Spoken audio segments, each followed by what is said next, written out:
మొదటి పేతురు పత్రిక 2వ అధ్యాయము 10వ వచనం చదివి నేను ముందుకెళ్తాను.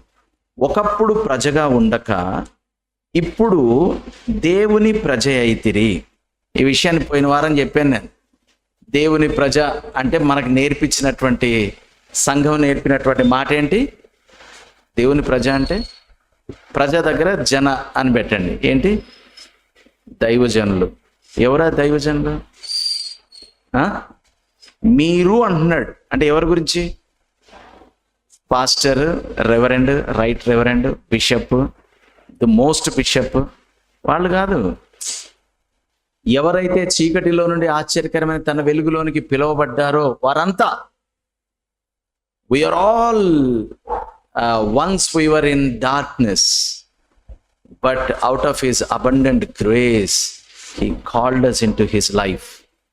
అలా పిలువబడినటువంటి మీరంతా ఏమంటున్నాడంటే, మీరు ఒకప్పుడు ప్రజగా ఉండక, అంటే దైవజనులుగా ఉండక, ఇప్పుడు దేవుని ప్రజలుగా, దేవుని ప్రజ అయితిరి. ఒకప్పుడు కనికరింపబడక ఇప్పుడు కనికరింపబడిన వారైతిరి. So what I want you to understand is, ఒకప్పుడు ఇప్పుడు. ఒకప్పుడు ఏదేదో, ఇక అదంతా మనకొద్దు. ఇప్పుడు ఏమై ఉన్నాం. అలాగే ఈ 2వ అధ్యాయంలో ఇంకొక పోలిక చెప్తున్నాడు. వారైతే, మీరైతే. ఇక్కడ ఉంది వారు మీరు అనే వ్యత్యాసం. వారెవరు? ఇంకా వెలుగులోనికి రానివారు. వారెవరు? ఇంకా కనికరాన్ని అనుభవించని వారు. వారెవరు? ఇంకా దేవుని యొక్క పిలుపుకు స్పందించినటువంటి వారు.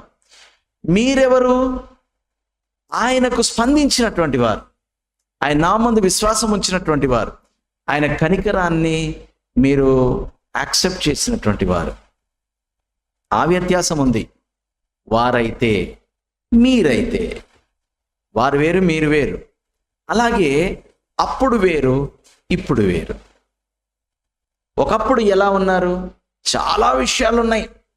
పాపంలో ఉన్నాం, చీకట్లో ఉన్నాం, అజ్ఞానంలో ఉన్నాం, మృతమైన స్థితిలో ఉన్నాం. బోలెడు ఉన్నాయి. ఇలా లిస్ట్ అంతా పెట్టుకుంటే బోలెడు అంత పెద్ద లిస్ట్ ఉంది. ఈ లిస్ట్ అంతటిని ఒక్క మాటలో చెప్తున్నాడు. ఏంటి అని అంటే, అప్పుడు మీరు దేవుని వలన సృష్టింపబడిన వారే కానీ దేవుని పక్షాన లేరు. ఇప్పుడైతే మీరు దేవుని పక్షాన ఉన్నారు. ఇక్కడ నుంచి మనం ఏం చేద్దామంటే ఆదికాండంలోకి వెళ్ళిపోదాం. ఈరోజు ఆదికాండం నుంచి ప్రకటన గ్రంథం వరకు వస్తాం. అసలు మనం ఎవరం? పోయిన వారం అనుకుంటా, పోయిన వారమా అంత ముందు వారమా కానీ శేఖర్ గారు ఆ థాట్ మైండ్లో నాకు పెట్టేసి వదిలేశారు. సో నేను అక్కడే డ్వెల్ చేస్తున్నాను అనమాట. మనకి ఆకాశం వేరు, భూమి వేరు. కానీ దేవుడికి ఆకాశం వేరు, భూమి వేరు కాదు. నో. ఆది యందు దేవుడు భూమి ఆకాశములు అంటే అర్థం ఏంటి? భూమి ఆకాశములు అంటే భూమిని మరియు ఆకాశమును కాదు, భూమి ఆకాశం. దేవుడు వేరు, మానవుడు వేరు కాదు. సాయంకాలం సరదాగా గోదావరి గట్టు మీదకి వెళ్ళడానికి మనకు వీసా అవసరమా? పాస్పోర్ట్ అవసరం? మరి ఏం అవసరం? పర్మిషన్స్ అవసరం, గవర్నమెంట్ పర్మిషన్. మా రాజమండ్రి, మా గోదావరి. అలాగా దేవుడు ప్రతిరోజు సాయంకాలం చల్లని పూట ఆదాము దగ్గరికి హాయ్ అని వస్తున్నాడు. ఎంత డిస్టెన్స్ ఎంత తక్కువ ఉండొచ్చు. ఆకాశము భూమి ఎలాగో దేవుడు మానవుడు డిస్టెన్స్ లేదు, డిస్టెన్స్ లేదు. పరలోకము ఏదెను డిస్టెన్స్ లేదు. తర్వాత ఏమైందంటే డిస్టెన్స్ పెరిగిపోయింది. ఇప్పుడు దేవుడు ఏం ట్రై చేస్తున్నాడంటే మళ్ళీ ఏకము చేసి, ఈ మాట కొత్త నిబంధనలో మనకు చాలాసార్లు కనబడుతుంది.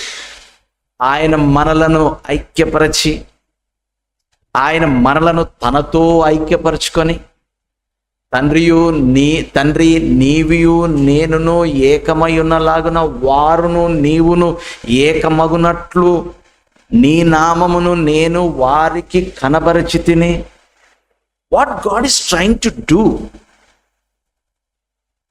Throughout the Bible, the whole Bible, ఏం చేయడానికి దేవుడు ట్రై చేస్తున్నాడు అని అంటే ఐక్యపరచడానికి. ఎందుకు అనంటే ఆదికాండంలోకి వెళ్తున్నా చెప్పాను కదా, ఆదికాండం మొదటి 2 అధ్యాయాలు కనుక మనం చూస్తే జీవముతో సమృద్ధితో దేవుని దీవెనలతో నిండి ఉన్నటువంటి ఏదెను తోటలో దేవునితో కలిసి, చాలా జాగ్రత్తగా వినండి, దేవునితో కలిసి ఈ సృష్టి అంతటిని లోబరుచుకొని ఏలుతూ పాలిస్తూ ఉన్నటువంటి ఒక పాలకుడిని మనం చూస్తున్నాం. ఎవరా పాలకుడు? మానవుడు. ఆదాం అంటే ఎవరు? మానవుడు అంటే మగోడు కాదు. మానవుడు అని అంటే మగోడు కాదు. డూ వచ్చింది కదా అని చెప్పి మగోడు అనకండి. సో మానవుడు ఎలా ఉన్నాడు? ఏలేవానిగా ఉన్నాడు. మానవుడికి చెప్తున్నాడు, ఇక్కడ నువ్వు ఉండి ఏం చేయాలి అని అంటే, నువ్వు వాచ్మెన్. కానీ వాచ్మెన్ కాదు. వాచ్మెన్ అంటే ఏదో డ్యూటీ చేసే వాచ్మెన్ కాదు. నువ్వేం చేస్తావంటే, మన ఇద్దరం హ్యాండ్ ఇన్ హ్యాండ్ ఉంటాము. ఉండి ఏం చేస్తావంటే, ఎగ్జాక్ట్గా నాలాగే నేను విశ్వ ప్రపంచాన్ని ఎలాగైతే నేను పరిపాలిస్తున్నానో అలాగే భూమిని నేను నీకు ఇస్తున్నాను. నాలాగే నాతో కలిసి మనం ఏం చేస్తామంటే ఏళ్తాం. ఆ ఏలడానికి మరి నువ్వు దేంట్లో ఉండాలి? నీ లోపల జీవం ఉండాలి, నీ లోపల సమృద్ధి ఉండాలి. Why position to fulfil the responsibility. ఇదిగో ఈ సర్కిల్ని జాగ్రత్తగా, ఎలాంటి అరాచకాలు, దొంగతనాలు, హింసలు, హత్యలు ఇలాంటివి ఏం లేకుండా సుభిక్షమైనటువంటి సురక్షితమైనటువంటి ప్రాంతంగా నేను దాన్ని చూసుకోవాల్సిన బాధ్యత నాకుంది. ఆ బాధ్యత నిర్వర్తించడానికి ప్రభుత్వం నాకు యూనిఫామ్, ఒక లాఠీ, ఒక తుపాకీ, కొంత బలగం, ఒక ఆఫీసు, ఒక జీప్ అవన్నీ ఇచ్చాయి. ఇప్పుడు మనల్ని ఏం చేస్తున్నారు? ఈ పొజిషన్స్లో కొట్టుకుపోతున్నారు. నా డ్రెస్ చూసావా, నా తుపాకీ చూసావా, నా లాఠీ చూసావా, దాన్ని చూసి మురిసిపోయి దాంట్లో కొట్టుకుపోతూ నిర్వర్తించాల్సినటువంటి బాధ్యతను ఉల్లంఘిస్తున్నారు. Because focus got changed. Focus అంతా దేని మీద ఉంది? ఎంజాయింగ్ ద పొజిషన్ మీద ఉంది. Exercising the authority to fulfil the responsibility దాని మీద లేదు. నా కుర్చీకి ఒక విలువ ఉంది, నా యూనిఫామ్కి ఒక విలువ ఉంది. నేను లేచి నిలబడితే 301 502 అని అంటే పరిగెట్టుకు వచ్చేవాళ్ళు ఉన్నారు. నాకు జీప్ ఉంది, నాకు కారు ఉంది, నాకు అధికారం ఉంది. దీన్ని అనుభవించడంలో బిజీ అయిపోయారు. సో మానవుని విషయంలో కూడా అసలు జీవము సమృద్ధి ఎందుకు ఇచ్చాడు? నువ్వు గొప్పలు చెప్పుకోవడానికి కాదు. Even today my dear friends, what ever you have, అది మీ జ్ఞానం కావచ్చు, ధనం కావచ్చు, అందం కావచ్చు, ఏదైనా కావచ్చు, whatever the resources you have, అవన్నీ కూడా ఏంటో తెలుసా? దే ఆర్ ఇన్స్ట్రుమెంట్స్, సాధనాలు. దేనికి? To fulfil God given responsibility. You and I are on this world with an assignment, a divine assignment. ఆ అసైన్మెంట్ని చక్కగా కంప్లీట్ చేయడానికి మనకు సమకూర్పులు, సమృద్ధి, కావాల్సిన రిసోర్సెస్ అన్నీ దేవుడు ఇస్తాడనమాట. అంటే ఈ రోజున నాకు ఏదైతే ఉందో అది నా గొప్ప కోసం కాదు, నా కోసం కాదు. నేను బాగా వాగగలను కదా అని చెప్పేసి ఎక్కడ పడితే అక్కడ సొల్లువాగుడు వాగడానికి కాదు. ఈ వాగే శక్తి ఎందుకు ఇచ్చాడో అందుకు వాడాలి. నాలో ఉన్నటువంటి ఏ లక్షణం కూడా అవలక్షణం కాదు. వీడికి బాగా వాగుడు ఎక్కువ. ఆ వాగుడు ఏం వాగాలో అది వాగడానికి. వీడు ఏం చూసి తట్టుకోలేకపోతే ఆ తట్టుకోలేనటువంటి దాన్ని దేనికి వాడాలి? అపోస్తలుడు పౌలు వాడాడు. నేను ఇదిగో ఇక్కడంతా ఈ బొమ్మలు ఇవన్నీ చూసి దేవుని గురించి అవగాహన లేకపోయేసరికి పరితాపంతో నేను తట్టుకోలేక, పరితాపం అనేది ఎందుకు వచ్చింది? యేసుక్రీస్తు వారికి కూడా కోపం వచ్చింది. ఆ కోపాన్ని దేనికి వాడాడు? దేవాలయాన్ని శుద్ధి చేయడానికి వాడాడు. మన లోపల దేవుడు పెట్టినటువంటి ఏ లక్షణం కూడా అవలక్షణం కాదు. దాన్ని సరిగా వాడితే అది మంచి లక్షణంగా ప్రూవ్ అవుతుంది. ఇది ఎంత సులువైనటువంటి విషయం అంటే, మన రోజు గడ్డం గిక్కునే బ్లేడు అలా మెడ మీద తీసుకెళ్ళి కోసాం అనుకోండి, దాని పేరు మారణాయుధం. గడ్డం గీసుకుంటే రేజర్, ఉల్లిపాయలు కోస్తే కత్తి, పెక్కొస్తే మారణాయుధం. దాన్ని దేనికి వాడుతున్నాము అనే దాన్ని బట్టి దాని క్యారెక్టర్ మారిపోతుంది. Characteristics are same. Knife is to cut, but what are you cutting? that impacts the nature of the instrument. ఈరోజు మనకున్నటువంటి బలము, ధైర్యము, ఆవేశము, ఆతృత, పరితాపము, కోపము ఇవన్నీ ఎక్కడి నుంచి వచ్చినాయి? దేవుడు పెట్టినయే. కోపపడుడి ఉందా బైబిల్లో?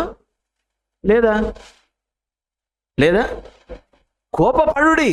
కానీ ఆ కోపాన్ని సవరించడానికి, సరిచేయడానికి, చక్కదిద్దడానికి వాడండి, పాపం చేయడానికి వాడకండి. నాగా తిక్క రేగిందనుకో, ఏం చేస్తావు? అన్ని సెట్ చేస్తాను. అది అన్నమాట. తిక్కరైతే ఏం చేయాలి? క్రమంగా లేని వాటన్నిటిని క్రమం చేసేయాలి, అంతే. మనకు తిక్కరైతే ఏం చేస్తాం చెప్పండి? వీప్ పగలు కొడతాం, టీవీ పగలు కొడతాం, ఫోన్ పగలు కొడతాం, ఇవన్నీ చేస్తాం. కోపంలో అవి చెయ్యొద్దంట.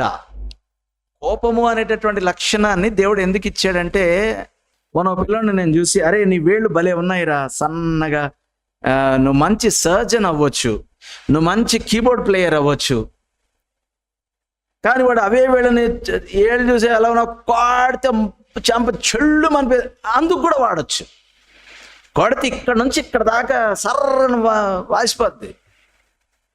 ఒరే, ఆ వేళ్ళు ఇచ్చింది దేవుడు అందుకు కాదు.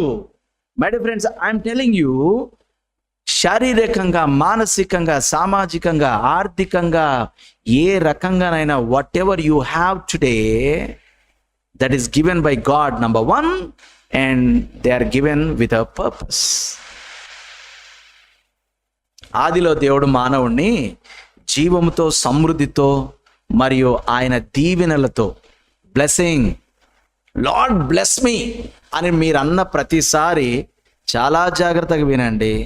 దేవుడు అడుగుతాడు, వాయ్? దేవా, నాకు తెల్ల భార్య కావాలి.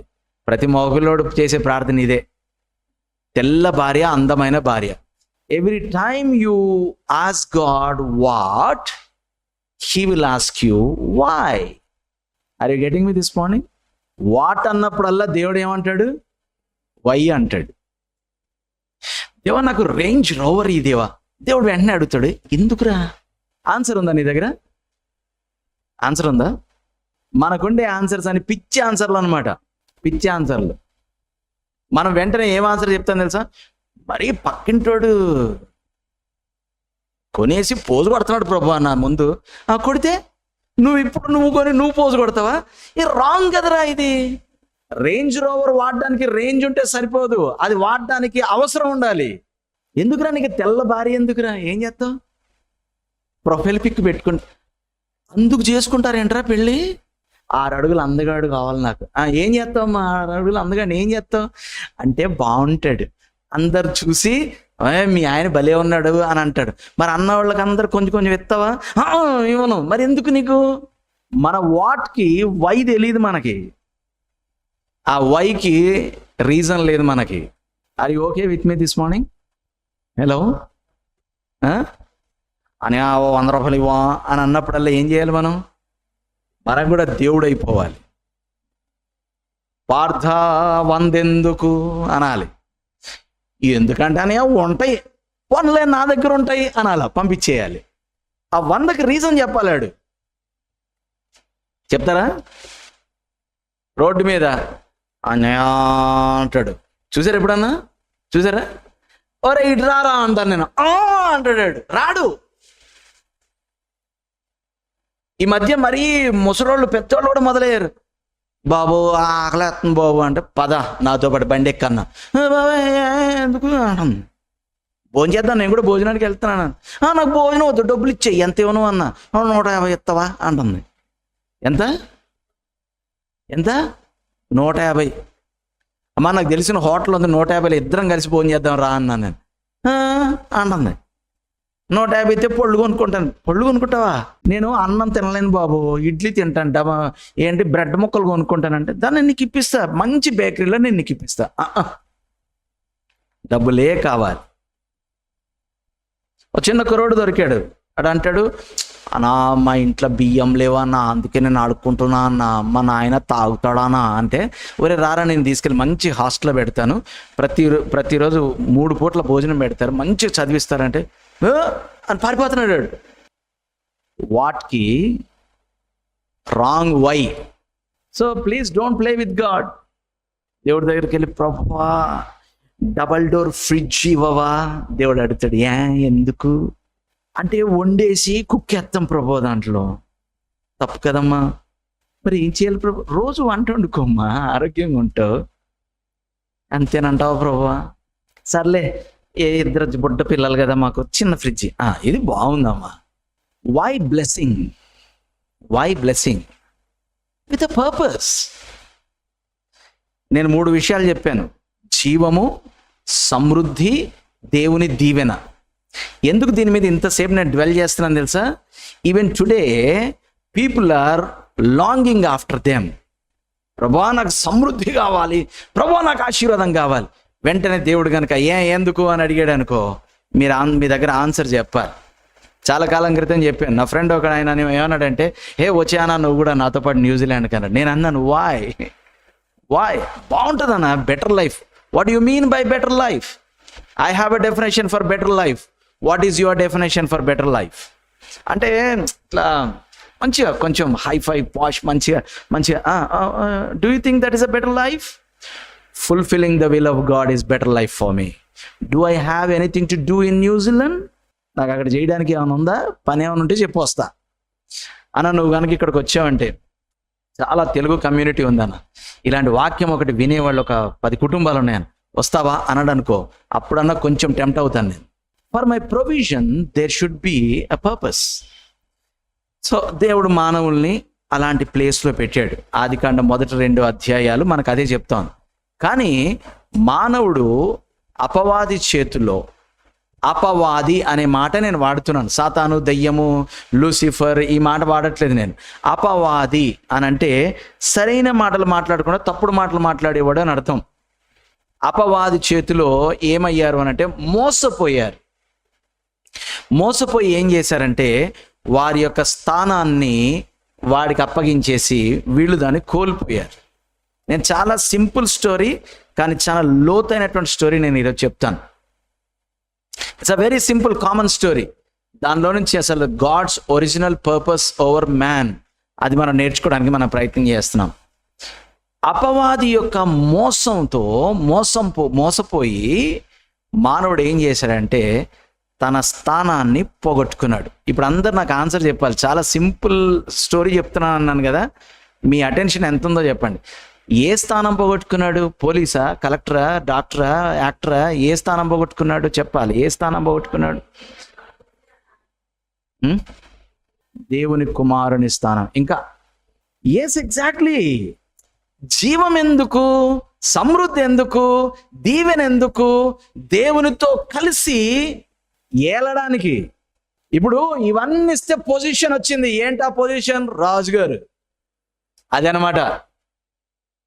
రాజుగారు అంటే రాజుగారు అనుకోవడానికి కాదు, రాజ్య పరిపాలన చేయడానికి పొజిషన్ ఇచ్చాడు. ఎవరి పక్షాన? దేవుని పక్షాన. యాజకుడు అయ్యాడు.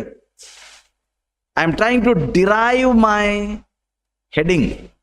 రాజయాజకులం అనమాట. మనకు ఏలుబడి ఇచ్చాడు మన రాజులం. ఆయన పక్షాన, ఆయన తరపున మనము ఈ పని చేస్తాం. మనం యాజకులం. ఆ పొజిషన్ని మోసపోయి మానవుడు కోల్పోయాడు. మన ఇండియన్ తల్లులు ఏం చేస్తారు తెలుసా? జారి కాలువలో పడగానే కాలువలో తొక్కేసింది నా కొడక, నీకు ఎంత చెప్పిన. చూసారు ఎప్పుడన్నా మీరు అలాగా? దెబ్బ తగిలితే భయం, మళ్ళీ దెబ్బలు తగులుతాయని. మా చిన్నప్పుడు దెబ్బ తగిలితే దెబ్బెందుకు తగిలిందని దెబ్బలు పడతాయి. థ్యాంక్ గాడ్ దేవుడు అలా చేయలేదు. 3వ అధ్యాయంలో మానవుడు అలా చేయగానే 3వ అధ్యాయం 15వ వచనంలోనే దేవుడు ఒక వాగ్దానం చేశాడు. ఇమ్మీడియట్గా వాగ్దానం ఫర్ రెస్టోరేషన్. నేను నిన్ను మళ్ళీ నీ స్థానంలో నిలబెట్టేస్తాను. ఏ స్థానం? రాజులైన యాజకుడు. ఇది ఈరోజు మనం నేర్చుకునే మన హెడ్డింగ్. ఇది మనం ఎవరో? మనం రాజులైన యాజకుడు. ఎప్పుడు? అసలు మొదట్లో అదేనండి. మధ్యలో తన వాంతికి తిరిగే కుక్క అయ్యాను, బురదలో పొందే పంది అయ్యాను, రకరకాలు అయ్యానండి మధ్యలో. ఇది ఎవరు మనం? ఏదో సార్ క్రిస్టియన్స్ సార్. ఏంటది? మనం ఎవరు? ఏదో సార్ రాజులైన యాజకుడు. ఈ మధ్య గవర్నమెంట్లో, అది ఎంతవరకు నిజమో నాకు తెలియదు కానీ, ఈ మధ్య గవర్నమెంట్లో ఒక అమెండ్మెంట్ వస్తుందంట.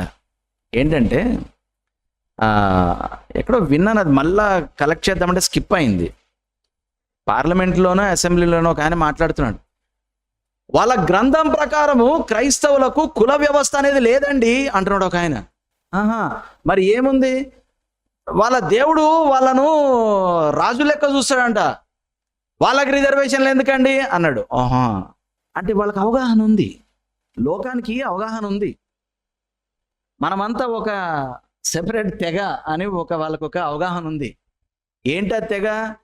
వాళ్ళ లోపల అసలు ఈ కుల ప్రస్తావన అనేది లేదంట, వాళ్ళకు ఉండదంట. అట్లా వాళ్ళంతా ఎవరు అని అంటే వాళ్ళంతా రాజులంటే మళ్ళీ తాండ్రపాపారాయుడు ఈ రాజులు కాదు, మళ్ళీ బొబ్బిలి రాజులు, విజయనగరం రాజులు, ఆ రాజులు కాదు. ఏదో విచిత్రమైన రాజులైన యాజకులు. నువ్వు ఏదైనా ఒకటి చెప్పవా? యాజకుల రాజుల? కాదు, రాజులైన యాజకులు అంతే. యాజకులు, రాజులు సేమ్ టైం, సేమ్ థింగ్. ఆ కోల్పోయిన దాన్ని దేవుడు మళ్ళా రెస్టోర్ చేస్తా అన్నాడు. ఎలా రెస్టోర్ చేస్తానన్నాడంటే, నీ సంతానమునకును స్త్రీ సంతానమునకు. సంతానము అనే మాట వాడుతున్నాడు ఇక్కడ. ఈ సంతానము అనే మాట ఇంగ్లీష్లో మనం చదివితే మంచిగా కరెక్ట్గా ల్యాండ్ అవుతుంది. సీడ్. ఎందుకు నేను ఇంగ్లీష్లో చెప్తున్నానంటే, మనకు సంతానం అంటే సింగులర్ కాదు. మనకి ఇది వచ్చిన సమస్య. తెలుగులో సంతానం అంటే ఏంటి? చాలా మందిని కలిపితే మనం సంతానం అంటాం, అంటే సమూహాన్ని మనం సంతానం అంటాం. కానీ ఇక్కడ సంతానం అంటే గుంపు కాదు, సీడ్ అన్నాడు. ఒకరిని గూర్చి చెప్తున్నాడు అనమాట. అనేకులను గూర్చి చెప్పినట్లుగా సంతానములకు అనక ఒకని గూర్చే మాట్లాడుతున్నట్టు సంతానమునకు అనెను అని గలతీ పత్రికలో అపోస్తలుడైన పౌలు ఎక్స్ప్లెనేషన్ ఇచ్చాడు. ఆ సంతానం ఎవరయ్యా అనంటే ఇశ్రాయేలీలు యాజకుల్ని పెట్టుకున్నారు చూసారా? అటువంటి మానవులలో నుండి వచ్చినటువంటి యాజకుని వంటి యాజకుడు కాదు, కానీ దేవుని కొరకై ఉన్నటువంటి యాజకుని అబ్రహాము అనేటటువంటి ఇశ్రాయేలీయుల పితరుడు కలుసుకున్నాడు చూసారా? ఆ మెల్కీసెదెకు వంటి ఆయన పేరేంటి? మెలెక్ అంటే రాజు. మెలెక్ అంటే రాజు. మొట్టమొదట ఆయన ఆయన ఆయన పేరుకు మొదట నీతికి రాజనియు, ఆ తర్వాత సమాధానమునకు రాజనియు అర్థం ఇచ్చుచున్నది. సమాధానం తెచ్చేవాడు ఎవడు? సమాధానం తెచ్చేవాడు ఎవడు? రాజా, యాజకుడా? మాట్లాడాలి. ఈరోజు మనం స్టడీ చేద్దాం. సమాధానం తెచ్చేవాడు ఎవడు? యాజకుడు. ఎందుకు? యాజకుడు ఏం చేస్తాడు? అడ్డం పడిపోతాడు అనమాట. ఇలాగా దేవా దేవా దేవా దేవా ఆగా ఆగా ఆగా కానీ యాజకుడు ఏం చేస్తాడు? అడ్డం పడి వీరి పక్షమున దేవుని కొరకు మాట్లాడతారనమాట. ఈ సమాధానకర్తయగు తండ్రి అని అతనికి పేరు. ఎవరు? ఆ సంతానం. నాకు ఎటువంటి లీనేజ్లో వస్తున్నాడు ఈయన అంటే మెల్కీసెదెకు క్రమం చొప్పున వస్తున్నాడు.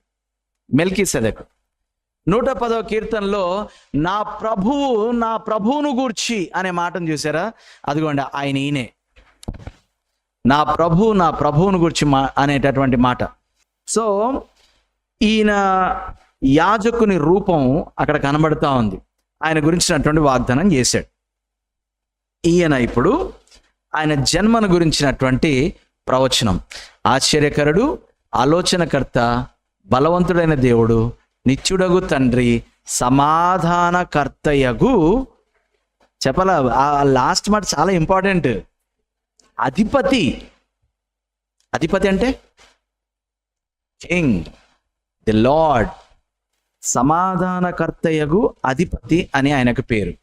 ఆయన ద్వారా దేవుడు తన వాగ్దానాన్ని మన జీవితంలో నెరవేర్చి మనలను మరలా మన స్థానంలో నిలబెట్టడానికి ఆయన ప్రయత్నం చేస్తున్నాడు. అందుకని దూతలు ఏమని ప్రకటించారంటే, సర్వోన్నతమైన స్థలములలో దేవునికి మహిమ. దేవునికి మహిమ అని అన్నప్పుడల్లా మనం ఒక విషయం అర్థం చేసుకోవాలా. ఏంటనంటే ఆయన మాట నెరవేరుతుంది అని అర్థం. అంటే ఆయన మాట నెరవేరితే ఆయనకి ఏమవుతుంది? మహిమ వస్తుంది. అంతే. మహిమ అన్నప్పుడల్లా అర్థం ఏంటి అని అంటే ఇక్కడ ఆయన మాట నెరవేరుతుంది అని అర్థం. మాట నెరవేరితే మహిమ వస్తుంది. ఇప్పుడు ఏమంటాడు? సర్వోన్నతమైన స్థలముల్లో దేవునికి మహిమ. ఎందుకు? ఆయన ఆదికాండం 3వ అధ్యాయం 15వ వచనంలో ఇచ్చినటువంటి వాగ్దానం నెరవేరబోతుంది. తద్వారా ఏం జరుగుతుంది? భూమి మీద ఉన్నటువంటి సకల పరిశుద్ధులకు సమాధానం. సమాధానం అంటే సమాధానం అంటే ఏం లేదు. సమాధానం అంటే ఏంటో తెలుసా? ఇద్దరు ఏకమైపోతారు. సమాధానం అని అంటే యునైట్ అవుతారు అని అర్థం. వాళ్ళిద్దరు గొడవడుకున్నారంటే వాళ్ళని సమాధానపరచండి కొంచెం ఎవరన్నా అంటే అర్థం ఏంటనుకుంటున్నారు? సమాధానపరచడం అంటే మనం ఏమనుకుంటాం తెలుసా? అనేవాళ్ళం అనుకోవడం సమాధానం అనుకుంటాం. అది కాదు సమాధానం అంటే. సమాధానం అంటే ఏంటంటే మళ్ళీ కలిసిపోవడం. సర్వోన్నతమైన స్థలములలో దేవునికి మహిమయు, ఆయనకిష్టులైన మనుషులకు భూమి మీద సమాధానము కలగడానికి మార్గము సరళమైంది అని ఆయన పుట్టుకను గూర్చి అనౌన్స్మెంట్ జరిగింది. సరే, ఆయన వచ్చారు, సువార్తను ప్రకటించాడు. 3.5 సంవత్సరాలు ఆయన శిష్యులను తయారు చేసుకున్నారు.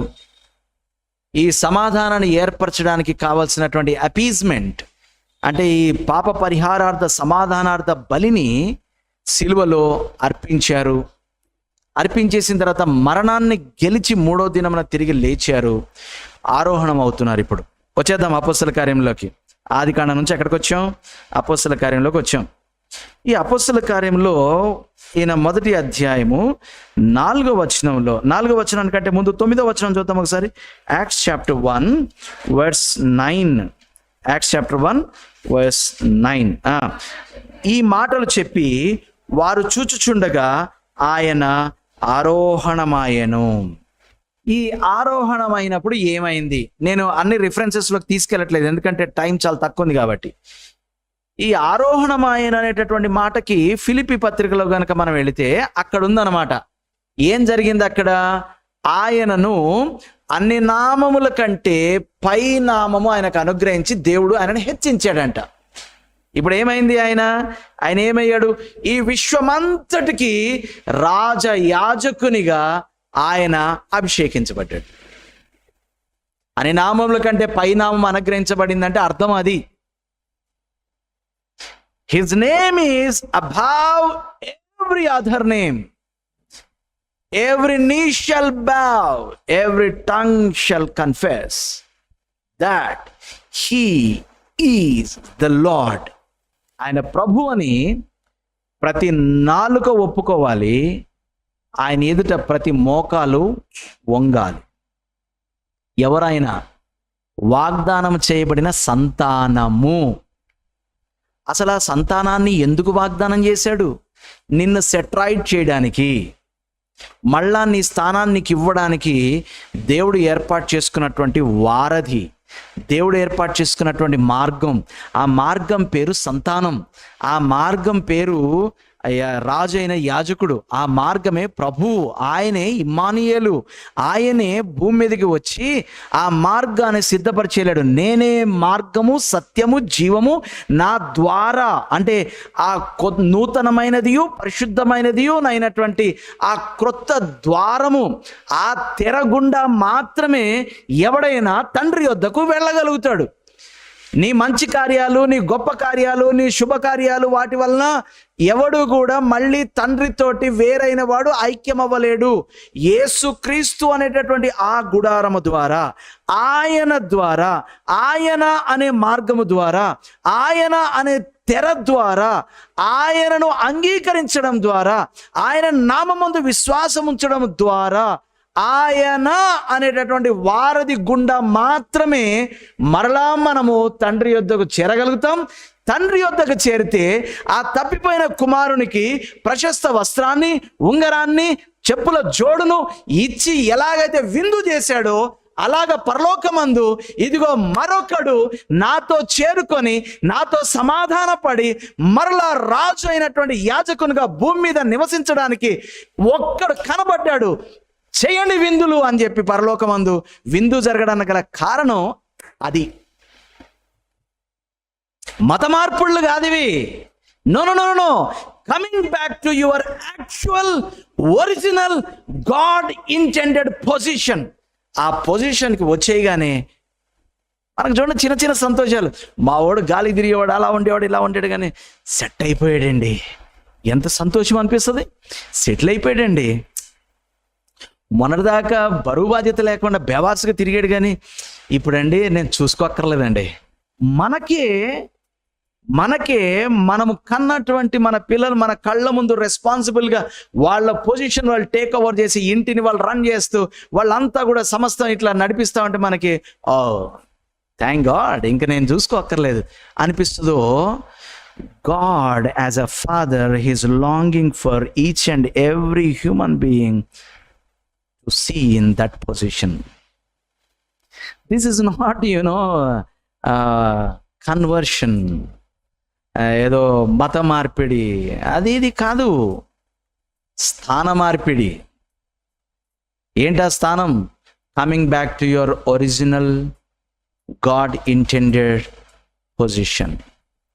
God is longing. దీన్ని ఏమన్నాడు అనంటే, పాలించాల్సిన వాళ్ళు పతనం అయిపోయారు, ఆ స్థితిలో నుండి రక్షణ పొందితే ఎంత బాగుండు. అంతటా అందరూ, మనుషులందరూ రక్షణ పొంది ఈ సత్యాన్ని గురించిన అనుభవ జ్ఞానం గలవారై ఉండవలనని he is longing. Very simple story కదా, but there is a deep meaning in it. There is a great purpose in it. Hallelujah. So ఆయన ఆరోహణం అయిపోయాడు. అయిపోయిన తర్వాత ఆరోహణం అవ్వడానికి ముందు 4వ వచనం చూడండి. అపోస్తల కార్యాలు 1వ అధ్యాయం 4వ వచనం చూడండి ఒకసారి. ఆయన వారిని కలుసుకొని ఇలాగూ ఆజ్ఞాపించాను. జరగబోయే దాని గురించి చెప్తున్నాడు. ఆ జరగబోయేది 2వ అధ్యాయంలో జరిగింది. ఆ జరగబోయే దాని గురించి చెప్తున్నాడు. ఏం జరుగుద్ది 2వ అధ్యాయంలో? ఒకసారి నా వైపు చూడండి. 4వ వచనం చదివే ముందు 2వ అధ్యాయంలో జరగబోయే దాని గురించి ఏం చెప్తున్నాడు అనంటే, అయినను ఏం జరుగుతుంది అనంటే, పరిశుద్ధాత్ముడు మీ మీదకి వస్తాడు. పరిశుద్ధాత్మ మీ మీదకి వస్తాడు. సేమ్ ఇలాంటి మాటలే మనకు కనబడుతున్నాయి. మరితో మాట్లాడుతున్నప్పుడు పరిశుద్ధాత్మ నీ మీదికి వచ్చును, సర్వోన్నతుని శక్తి నిన్ను కమ్ముకొనును, కాబట్టి నువ్వు కన్సీవ్ అవుతావు. చాలా జాగ్రత్త వినండి. పరిశుద్ధాత్మ నీ మీదికి వచ్చును, సర్వోన్నతుని శక్తి నిన్ను కమ్ముకొనును. కాబట్టి నువ్వేమవుతావు అంటే కన్సీవ్ అవుతావు. పుట్టబోవు శిశువు పరిశుద్ధుడు, దేవుని కుమారుడు అనబడును. ఈ ప్రాఫెసీ చాలా జాగ్రత్తగా మీరు అర్థం చేసుకొని ట్రై చేయండి. ఇప్పుడు ఈయన అంటున్నాడు, మీరు నన్ను చూశారు, నన్ను ఫాలో అవుతున్నారు, నాలాగా మీరు పనిచేయాలని మీరు బయలుదేరిపోతున్నారు. ఆగండి. పరిశుద్ధాత్మ మీ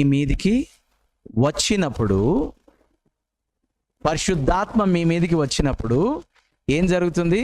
మీరు శక్తి నొందుదురు, గనుక మీరు సాక్షులై ఉందురు. దీనికి ఒకసారి కంపేర్ చేయడానికి ట్రై చేయండి. పరిశుద్ధాత్మ నీ మీదికి వచ్చును, సర్వోన్నతుని శక్తి నిన్ను కమ్ముకొనును. పరిశుద్ధాత్మ మీ మీదికి వచ్చినప్పుడు మీరు శక్తిని పొందుదురు. గనుక పుట్టబోవు శిశువు, గనుక మీరు సాక్షులై ఉందరు. ఎవరు పుడుతున్నారు? సాక్షి పుడుతున్నాడు. సో ఇక్కడ ఏం జరిగింది అని కనుక మనం ఆలోచిస్తే, దేవుడు తన పరిశుద్ధాత్మ ద్వారా మనలోనికి వచ్చి నివాసం చేయబోతున్నాడు. ఏ దేవుడైతే సంతానముగా భూమి మీదకి వచ్చాడో, ఏ దేవుడైతే ఆయన సిలువలో సమస్తాన్ని నెరవేర్చాడో, ఏ దేవుడైతే ఆరోహణమై తండ్రి దగ్గరికి వెళ్ళాడో, ఆయన వచ్చి మనలో నివసించాలని ఇష్టపడుతున్నాడు. మనందరి గురించి ఒక విషయం చెప్తా. దేవుని సన్నిధి నివాసం చేస్తున్న చిన్న చిన్న దేవాలయాలు మనమే. ఇప్పుడు ఒకసారి మళ్ళీ ఆది కాండంలోకి వెళ్ళండి. దేవుని సన్నిధి ఎక్కడో ఉండేది. ఎక్కడది? ఏదెనులో. బాలు కూతురు ఒక్కతే కాదు ఈడెన్, నేను కూడా ఏదేనే. ఏదెను? నూతనమైనటువంటి ఏదెన్. ఇంకా స్పష్టంగా వెళ్దాం. దేవుని మందిరం. ఇంకా నారో డౌన్ చేద్దాం. చిన్న సంఘం ఎవరు అనంటే నేనే. మనం కాదమ్మా, మనమంతా కలిస్తే సమాజం, మనమంతా కలిస్తే సమూహం. ఈ సమూహాన్ని అంతటినీ కలిపి సంఘం అని ఎందుకు అంటున్నారు అనంటే, ప్రతి ఒక్కరు కూడా ఒక సంఘం. ఇప్పుడు చేపలన్నీ ఒక బుట్టలో ఉన్నాయి. ఓకే, చేపలన్నీ ఒక బుట్టలో ఉన్నాయి. ఒక కుర్రోడు వచ్చి ఆకతాయి తనగా బుట్టను తన్నాడు. ఇప్పుడు మనం ఏమంటాం? అరే చేపలు తంటావేంట్రా అంటాం. చేపలు తంతున్నావేంట్రా? చేపలు నేను ఎక్కడ తన్నాను? నేను బుట్టను కదా తన్నాను అని అంటే అది ఏంటది? చేపలవి. గ్లాసులో నీళ్లు ఉన్నాయి అనుకోండి, ఆ నీళ్ళు ఇలా అందుకో అంటాం. నీకు నీళ్లు కావాలా, గ్లాస్ కావాలా? పాత్రకి పేరు మారిపోయింది. ఎందుకు? దానిలోనికి పదార్థం వచ్చింది. ఇప్పుడు మునుపైతే నేను అలా లేను, కానీ అంగీకరించిన రోజు నుంచి ఏం జరిగింది అని అంటే, దేవుడు నాలో నివసిస్తున్నాడు కాబట్టి నేను దేవా ఆలయం అయ్యాను. ఆలయం అంటే ఏం లేదండి, డ్వెల్లింగ్ ప్లేస్, నివాసం అయ్యాను. దేవ సన్నిధి అయ్యాను నేను. దేవ ఆలయం అయ్యాను నేను. చిన్న మందిరాన్ని అయ్యాను నేను. చిన్న సంఘాన్ని అయ్యాను నేను. సో దేవుడు ఏం చేశాడంటే మల్టిప్లై చేశాడు తన సన్నిధిని. ఎక్కడ పడితే అక్కడ ఆయన చిన్న మందిరాలు స్థాపించుకుంటూ వెళ్ళిపోతున్నాడు. ఇప్పుడు పేతురు పత్రికలోనికి రండి. 1 పేతురు 2వ అధ్యాయం. అయితే మీరు చెప్పండి. ఇప్పుడు అర్థమైందా ఎవరి గురించి మాట్లాడుతున్నాడో? మీరు అని అంటే ఎవరి గురించి మాట్లాడుతున్నాడు? ఇప్పుడు అర్థమైందా? అయితే మీరు ఎవరిలో అయితే దేవుడు నివాసం చేస్తున్నాడో, ఆ మందిరాల్లో ఎవరైతే ఉన్నాడో వారి గురించి. ఎందుకు అనంటే, ఆ రోజు పెంతెకొస్తు పండుగ దినమున పేతురు అక్కడ ఉన్నాడు. పేతురుకి తెలుసు ఏం జరిగిందో. ఏమంటున్నాడు? అయితే మీరు చీకటిలో నుండి ఆశ్చర్యకరమైన తన వెలుగులోనికి మిమ్మును పిలిచిన వాని గుణ అతిశయములను ప్రచురము చేయు నిమిత్తము ఏర్పరచబడిన వంశమును రాజులైన యాజక సమూహము అయి ఉన్నారు. ఇలా చిన్న చిన్న మందిరాలుగా ఉన్నటువంటి వారంతా కలిసి దేవుని, ఈ సమూహం అంతా కూడా దేవుని మందిరము, సంఘముగా పిలువబడుతుంది. ఈ సంఘము ఎందుకుంది ఇప్పుడు మీరు చెప్పాలి. మళ్ళీ సింపుల్, మన కాంటెక్స్ట్లో ఉండి చెప్పండి, మీ సొంత మాటలు చెప్పండి. విడిపించడానికి, యాజకత్వం చేయడానికి, ఇంకా నేను ఒక పదం వినడానికి ట్రై చేస్తున్నాను. ఎగ్జాక్ట్లీ మీరు ఆ వర్డ్ మిస్ అవ్వకూడదు. అందుకే ఆదికాండం వరకు తీసుకెళ్ళాను నేను. ఆదికాండం నుంచి వస్తున్నాం మనం. ఆదికాండంలో దేవుడు మనల్ని ఏం చేశాడు? మనకు జీవము, సమృద్ధి, ఆయన దీవెనలు, ఆయన సన్నిధి ఇచ్చి మనల్ని ఏం చేయమన్నాడు? ఏలుబడి చేయమన్నాడు. అది కదా మనం మిస్ అయ్యాం. ఇప్పుడు మనల్ని చిన్న చిన్న ఆయన మందిరాలుగా చేసుకొని మనందరినీ కూడా సమాజముగా, సమూహముగా కూడినటువంటి మనమందరం కూడా సంఘముగా మారి, ఇప్పుడు ఈ సంఘము భూమిని ఏం చేయాలి? ఏలుబడి చేయాలి. ఆ ఏలుబడి చేయడానికి ఏర్పాటు చేసుకున్నటువంటి విషయం. సో మళ్ళీ ఎక్కడికి వెళ్ళిపోయాను చూసారా? ఏదెనులోనికి. ఏదెను ఎలా ఉందో అలాగే దేవుని మందిరం ఎలా ఉందో అలాగే దేవుని యొక్క సంఘం. ఆదాము ఎలా ఉన్నాడో అలాగే తిరిగి జన్మించినటువంటి వ్యక్తి అలా ఉన్నాడు అనమాట. అయితే ఈ పరిశుద్ధాత్మ పొందినటువంటి వీళ్ళందరూ ఉన్నారు చూసారా? వీళ్ళు పాత నిబంధనలో ఉన్నటువంటి యాజకులు అనేటటువంటి ఒక కులం ఉండేది కదా, ఒక గోత్రం. ఆ గోత్రానికి చెందిన వాళ్ళు కాదు. వీళ్ళల్లో వ్యాపారులు ఉన్నారు, చేపలు పట్టే వాళ్ళు ఉన్నారు, యజమానులు ఉన్నారు, సైనికులు ఉన్నారు, బానిసలు ఉన్నారు, సుంకం వసూలు చేసేవాళ్ళు ఉన్నారు, బీదలు ఉన్నారు, రకరకాలుగా ఉన్నారు. అంటే కలగా పొలగం అయిపోయిందనమాట. మన భాషలో చెప్పాలంటే అలగా జనం అంతా ఒక దగ్గర చేరారనమాట. లోకం అనే మాట నేను అన్నాను, దేవుడు అనట్లేదు అలాగా. వీళ్ళందరినీ దేవుడు ఏమంటున్నాడు? ఒకటే ఒక క్రైటీరియా ఏంటి అనంటే, నన్ను అంగీకరించి నా యందు విశ్వాసం ఉంచితే నేను వచ్చి మీలో నివాసం చేస్తాను, మీరు నేను ఏకమైపోతాం, మీరు దేవుడు ఏకమైపోతారు. ఇక నుంచి మీరు మా వంటి వారిగా భూమి మీద ఉంటారు, నా ప్రతినిధులుగా ఉంటారు. నేనెవరిని? అన్ని నామముల కంటే పైన ఉన్నటువంటి వాడిని, నేను రాజుని, ప్రభువుని, నేను ఏల్తాను. నేను మీరు కూడా ఏం చేస్తారు? నాతో పాటు హ్యాండ్ ఇన్ హ్యాండ్ ఏల్తారు మీరు. This is God's perspective. దేవుడు అలా చూస్తున్నాడు. పాత నిబంధన యాజకులు ఒక గోత్రానికి చెందినవారు. వారు ఎక్కడ పరిచర్య చేసేవారు? మందిరాల్లో. మనం ఎక్కడ చేస్తున్నాం పరిచర్య? పాత నిబంధన యాజకులు మందిరాల్లో పరిచర్య చేశారు. మరి కొత్త నిబంధనలో మనం ఎక్కడ పరిచర్య చేస్తున్నాం? సంఘంలో కాదు. సంఘంలో పరిచర్య నొంది లోకానికి పరిచర్య చేస్తాం. కానీ మనం ఏం మాట్లాడతామంటే, చర్చిలో పరిచర్య చేస్తున్నామండి. పరిచర్య ఇక్కడ కాదు, ఇక్కడ పరిచర్య నొందుతాం. చిట్టిబాబు గారు వాక్యం చదువుతున్నారు, నేను పరిచర్య నొందుతున్నాను. వాళ్ళు పాటలు పాడుతున్నాడు, నేను పరిచర్య నొందుతున్నాను. సోనమ్మ వాక్యం చెప్తుంది, నేను పరిచర్య నొందుతున్నాను. ఇప్పుడు నేను మాట్లాడుతున్నాను, మీరు పరిచర్య నొందుతున్నారు. ఇది ముగించేయగానే మీరు వెళ్ళకపోతారా? పోరు, ఇక్కడే తిరుగుతుంటారు. అప్పుడేం జరుగుతుంటది? అది లేండి సమోసాలు తింటుంటాం. కాదు.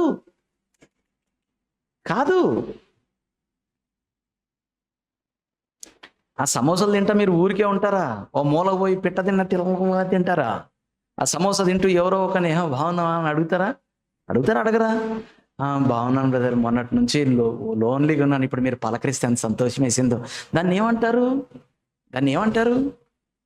పరిచర్య అంటారు దాన్ని. ఊరికే ఒంటరిగా బిక్కున అలా కూర్చుంటే ఎవరో తీసుకొచ్చి కాఫీ, అంకుల్ కాఫీ తాగాను నాన్న, దాన్ని ఏమంటారు? పరిచర్య. ఇక్కడ పరిచర్య నొందుతాం, లోకంలోకి వెళ్ళి పరిచర్య చేస్తాం. ఆ చేసేవాడిని ఏమంటారంటే యాజకుడు అంటారు. ఆ యాజకుడికి దేవుడు ఒక పొజిషన్ ఇచ్చాడు, అది రాజరికం. ఆ రాజు అయిన యాజకుడు ఎవరు అనంటే నేనే.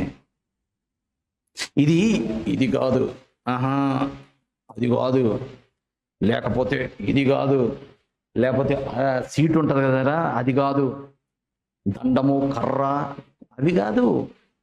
హే హే హే హే ఏలడము అనంటే మేనేజ్ చేయడం.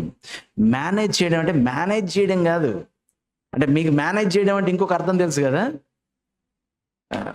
మేనేజ్ చేసే ఆ మేనేజ్ కాదు. ఆ మేనేజ్ చేయడం అలవాటు చేసుకొని అందరు మేనేజ్ చేస్తున్నారు. మేనేజర్లు అందరూ ఎవరు? మేనేజ్ చేసేవాడు మేనేజర్, లెక్కలు కప్పెట్టేవాడు మేనేజర్ అంటే కాదు. మేనేజర్ అంటే ఏంటి అంటే దారిలో పెట్టడం, సవ్యంగా సమస్తము దాని పని చొప్పున జరిగేలాగా చూసేవాడిని ఏమంటామంటే మేనేజర్ అంటాం. మేనేజర్ గారు వస్తే లేచి నిలబడాలని తెలీదా నీకు? అది కాదు మేనేజర్ అంటే. లేచి నిలబడాలని మేనేజర్ నేర్పాలి, కూర్చోవడం ఎలాగో నేర్పాలి, మేనరిజమ్స్ నేర్పాలి, మంచి నేర్పాలి, చెడు నేర్పాలి, సవ్యంగా సెట్ చేసేవాడిని మేనేజర్ అంటారు. ఇప్పుడు నేను ఒక డాక్టర్నో, పెద్ద సినిమా యాక్టర్నో, లేకపోతే ప్రొడ్యూసర్నో, డైరెక్టర్నో అనుకో, ఐ నీడ్ ఎ మేనేజర్. ఎందుకు? నా వైద్యం నేను చేసుకుంటూ పోతా ఉంటే ఎక్కడ అరే అక్కడ పడేశారు, ఇక్కడ పడేశారు, ఈ రోగి ఇలా ఉన్నాడు, అది అలా ఉంది, బండి ఇలా, ఇవన్నీ చేస్తాను నేను. ఇవన్నీ ఎక్కడ చేస్తాను రా? నాకు ఐ నీడ్ మేనేజర్. ఇంటికి రాగానే మొగోళ్ళు ఆ చీపురు ఏంటి, ఆ చెంబు ఏంటి, అక్కడ ఆ డోర్ మ్యాట్ ఏంటి, ఆ గిన్నె ఏంటి, ఆ గ్లాస్ ఏంటి, పొద్దున్న తిన్న గిన్నె ఇప్పుడు కదా కడగలేదని ఎందుకు విసుక్కుంటారో తెలుసా? You are failing to be a good manager. ఎక్కడిదక్కడ స్పిక్ అండ్ స్పాన్ మంచిగా మేనేజ్ చేస్తే you are the captain of the house, you are a good manager. We all fail in management, but God is expecting us to be managers. ఆ manager పేరే రాజు. రాజు అంటే రాజరికం చేయడం, రాజు తలుచుకుంటే దెబ్బలు కొదువండి, దెబ్బలు కొట్టడం, ఇది కాదు. దెబ్బలు కొట్టడానికి కాదు రాజుగారు ఉన్నది. లేదా ద్రాక్ష తోటలు నాటుకోవడానికి, ద్రాక్ష రసం తాగడానికి, రంభ, ఊర్వశి, మేనక, తిలోత్తమ అప్సరసలతో కొలకడానికి, అది కాదు రాజరికం అంటే. మా వాళ్ళందరూ రాజులండి అన్నాడు ఒక ఆయన. అంటే అన్నాను నేను. అంటే మందుకి మగుకి అసలు వెనకాడరండి. రాజరికం అంటే ఏంటి? రాజరికం అంటే ఏంటి? అదంట. అంటే చరిత్ర మనకి ఏం చూపించిందంటే రాజులు ఏం చేస్తారు? రాజులు ఏం చేస్తారంటే సింహాసనం మీద అలా పక్కకిలా వాలి ఒక తేనెటీగ లాంటి ఒక అప్సరస్ వచ్చి ఇలాగ ద్రాక్షరసం పోస్తుంటే దాన్ని ఇలా కప్పులో పట్టుకొని తాగుతూ ఉంటాడు. బొమ్మల్లో కూడా చూడండి మీరు, రాజుగారు ఇలా అడ్డంగా ఇలా పడుకొని ఇలాగా బంగారు గ్లాస్ పట్టుకుంటే ఒక అమ్మాయి పెద్ద కూజాలో ఇలా పోస్తూ ఉంటుంది. అంటే ఎంతసేపు రాజు అంటే ఏంటి? మందు మగువ, మందు మగువ, మందు మగువ రాజు. ఈ రాజరికాన్ని చూపించారు మనకి. రాజరికం అది కాదు. Maintaining, managing everything as they should be. That's a king. 1 కొరింథీ పత్రికలోంచి ఒక మాట చదువుతాను. 12వ అధ్యాయం 27వ వచనం. I'm reading verse 27. అటువలే మీరు క్రీస్తు యొక్క శరీరమై ఉండి వేరు వేరు అవయవములుగా ఉన్నారు, మరియు దేవుడు సంఘముల్లో కొందరినలాగా, కొందరినిలాగా, కొందరినిలాగా, కొందరినలాగా చెప్తున్నాడు. So we are the body of Christ. We are the body of Christ. యాజకులు ఏం చేసేవారు? దేవునికి పాటలు పాడేవారు. ఎఫెసీ పత్రిక 5వ అధ్యాయం 18-19 వచనాలు ఏముంది? సంగీతములతోను, గానములతోను, రైట్. ఇట్లా నేను చూద్దాం ఆ మాట రాసిన తర్వాత ఈ 5వ అధ్యాయం రాశాడు ఎఫెసీ పత్రికలు. చూద్దాం. ఎఫెసీ పత్రిక 5వ అధ్యాయం 19వ వచనం చూద్దాం ఒకసారి. ఒకరినొకడు కీర్తనలతోను, సంగీతములతోను, ఆత్మ సంబంధమైన పాటలతోను హెచ్చరించుచు మీ హృదయంలో ప్రభువును గూర్చి పాడుచు. ఇది ఎవరు చేసేవారు? ఓ పెద్ద నిలువుటంగి వేసుకొని, ఎఫోది వేసుకొని, గణగణగణ గంటలు మోగుతా లోపల ఎవరు చేసేవారు ఈ పని? యాజకులు. ఈరోజు మనల్ని ఏం చేయమంటున్నాడు? ఒకరికొకడు సంగీతం, గానములతోనూ ఆత్మ సంబంధమైన పాటలతోనూ మీరు ఏం చేయాలి? ప్రభువును గురించి పాడాలి. చాలా కాలం క్రితం నేను మాట్లాడాను, మనం ఎవరు అంటే పాడే జాతి. మనం పాడే జాతి, మనమే పాడాలి. వారు తమ దేవుని గురించి క్రొత్త కీర్తన పాడుదురు. ఎవరు? తమ దేవుని ఎరిగిన వారు. పాడాలి, మనం పాడేవాళ్ళం మనమే. ఇంకా యాజకులు ఏం చేస్తారు? ప్రజల పక్షాన దేవుడికి ప్రార్థన చేస్తారు. మనం ఎవరు? మనం ప్రార్థించే ప్రజలం. మనం వారు మానక ఎడతెగక ప్రార్థన చేయునట్లు ఆయన వారికి ఈ ఉపమానము చెప్పాను. ఏంటండి? మానక నిత్యము ప్రార్థన చేసేవారు ఎవరు అనంటే మనమే. కనబడుతుందా ఈ యాజకత్వం? ఇక్కడ యాజకత్వం కనబడుతుందా?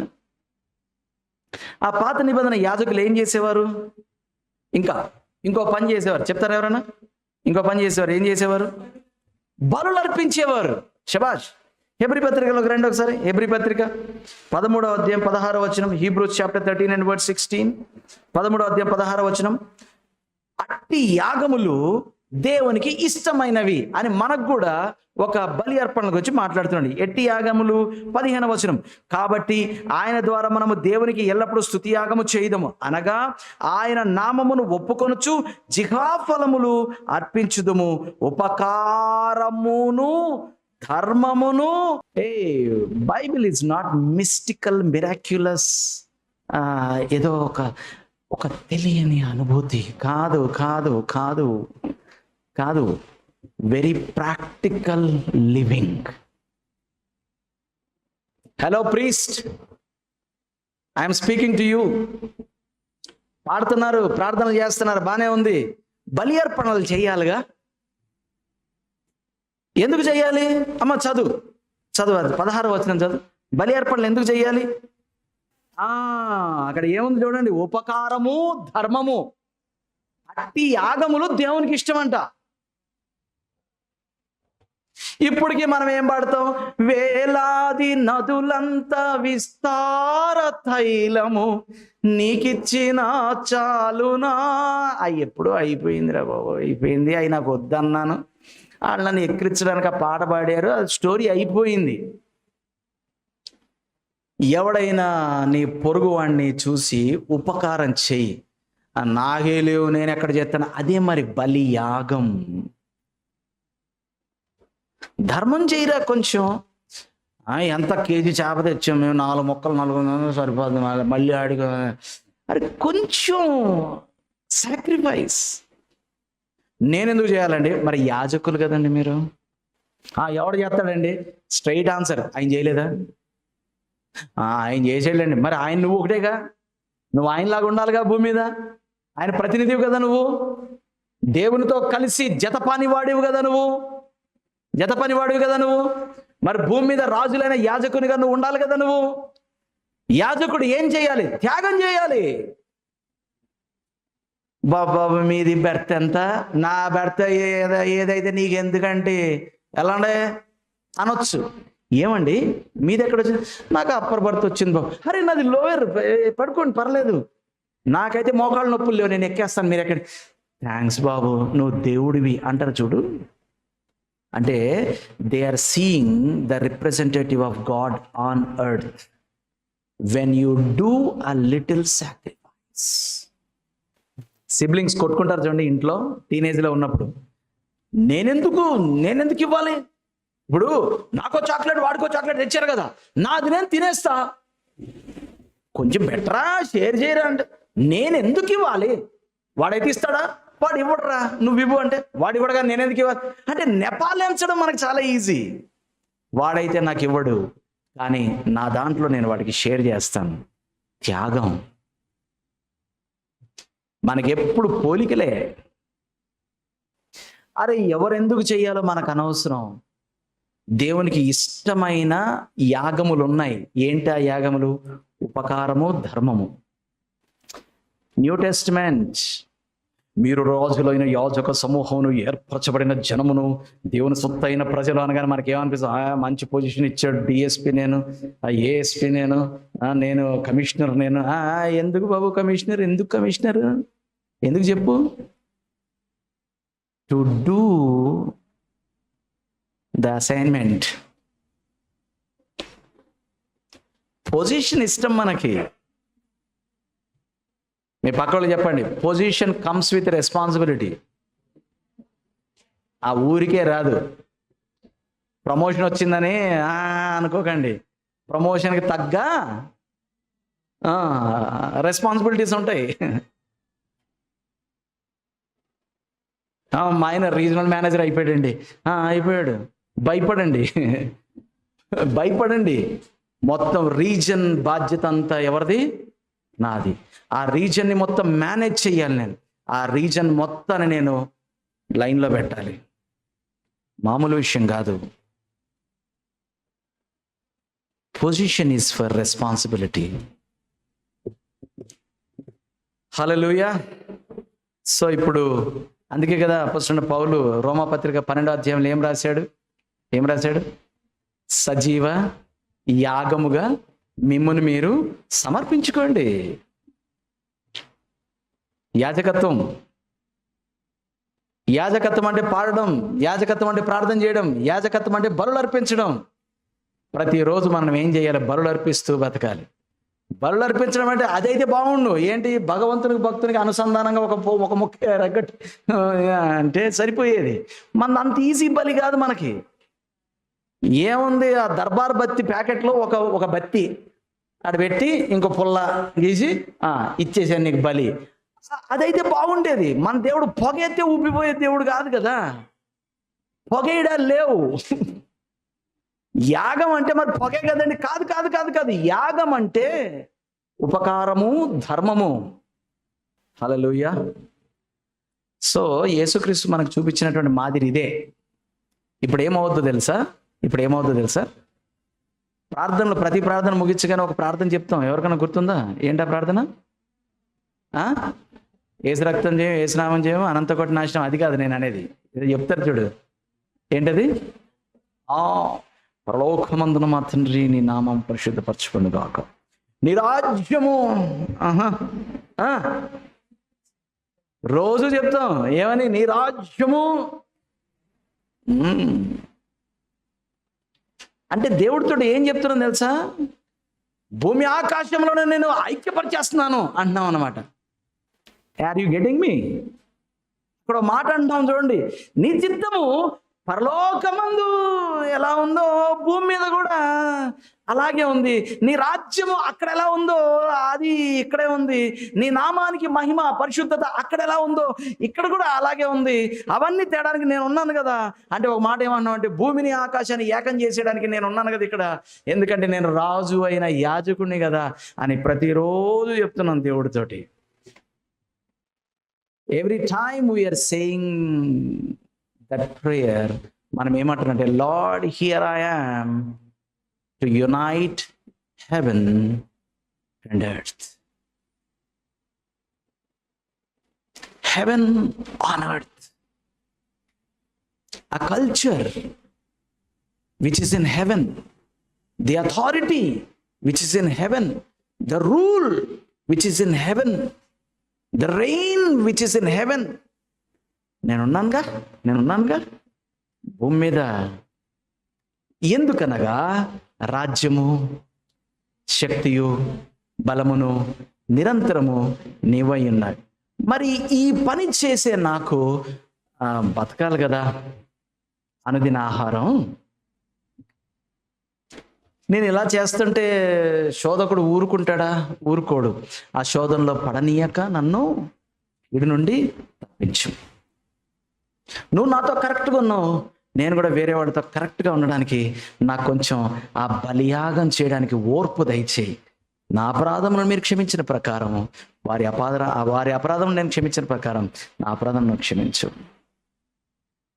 ఎక్కడైనా బైబిల్ ఏమన్నా డిఫర్ అవుతుందా? The whole story same. ఒక సమీకృత ఏకీకృత గాథ బైబిల్. ఒక integrated united story. Whatever you do, you are doing the same thing. So Abraham స్టోరీలోంచి ఏమర్థమైంది మనకి? ఇదే. మోషే స్టోరీలోంచి ఏమర్థమైంది మనకి? ఇదే. దావీదు స్టోరీలోంచి ఏమర్థమైంది మనకి? ఇదే. యేసుక్రీస్తు స్టోరీలో ఏం నెరవేర్పు కనబడింది? ఇదే. ఇప్పుడు మన జీవితం ద్వారా ఏం జరుగుతుంది? ఇదే. వచ్చేద్దాం ఒకసారి ఆఖరి పేజీకి, అట్టల్లోకి వచ్చేద్దాం. 21వ అధ్యాయం 22వ వచనం. ఏ పుస్తకం అండి? అడగండి, అలాగా మరీ అవమానకరంగా ఉంటుంది. 21వ అధ్యాయం 22వ వచనం చదువుతారా ఒకసారి? 21:22. 21వ అధ్యాయం 22వ వచనం. దానిలో ఏంటంట? ఆగండి, దానిలో అనడానికి ముందు మనకు అర్థం అవ్వాలంటే మొదటి వచనం చదవాలి ఒకసారి. మొదటి వచనం చదవండి ఒకసారి. అంతట నేను, ఏదెన్ నుంచి వచ్చామండి మనం ఇక్కడికి? ఎక్కడికి వచ్చాం? అంతటా నేను. ఏం చూడబోతున్నాం మనం నెక్స్ట్? ఇప్పుడు సంఘం కనబడుతుంది. రేపు నెక్స్ట్ మనకి ఏం కనబడుతుంది? అంతటా నేను క్రొత్త ఆకాశమును క్రొత్త భూమిని చూచి తిని. ఇప్పుడు రండి 22వ వచనంలోనికి. దానిలో ఏ దేవాలయము నాకు కనబడలేదు. సర్వాధికారి అయిన దేవుడగు ప్రభువును గొర్రె పిల్లయు దానికి దేవాలయమై ఉన్నారు. ఆ పట్టణములో ప్రకాశించుటకై సూర్యుడైనను చంద్రుడైనను దానికి అక్కర్లేదు. దేవుని మహిమయే దానిలో ప్రకాశించుచున్నది. గొర్రె పిల్లయే దానికి దీపం. జనములు దాని వెలుగునందు సంచరింతురు. భూరాజులు తమ మందిరమును దానిలోనికి తీసుకొని వత్తురు.